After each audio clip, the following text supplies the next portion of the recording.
పోలీసులు ఇంటికి వచ్చి ప్రీతిని చూస్తూ రోహిత్ గారిని చంపినందుకు ఈవిడని అరెస్ట్ చేస్తున్నాం అనగానే శరణ్య, దర్శన్, ఆనందభైరవి ముగ్గురు షాక్ అవుతారు. ఆనంద కోపంగా అరుస్తూ ప్రీతియే ఈ హత్య చేసిందని చెప్పడానికి మీ దగ్గర సాక్ష్యాధారాలేమున్నాయి అని అంటూ ఉండగా అతను ఏదో చెప్పబోయేలోపు అనన్య గట్టిగా అరుస్తూ అక్కడ దొరికిన ఈ డాక్యుమెంట్సే సాక్ష్యమని చెప్తే మీరు పట్టించుకోవట్లేదు అని గట్టిగా అరుస్తూ ఉంటుంది. అక్కడ కొన్ని డాక్యుమెంట్స్ దొరికాయి.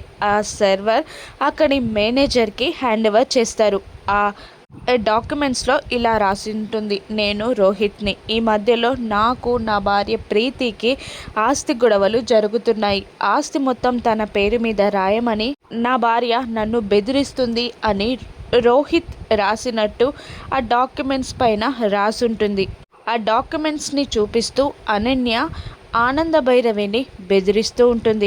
అవి నిజం కాదు అని దర్శన్ ఏదో చెప్పబోయే లోపే పైన రూమ్ డోర్ ఓపెన్ చేసి లీలావతి బయటికి వస్తూ ఉంటుంది. అప్పుడు ఆనందభైరవి దర్శన్ నోటిని మూసేసి కంగారుగా లీలావతి దగ్గరికి బయలుదేరుతుంది. మరోవైపు కిందున్న ఇన్స్పెక్టర్ ప్రీతి చేతులకి సంకెళ్ళు వేస్తూ ఉంటాడు. దర్శన్, శరణ్య ఎంత ఆపినా పోలీసులు వినరు.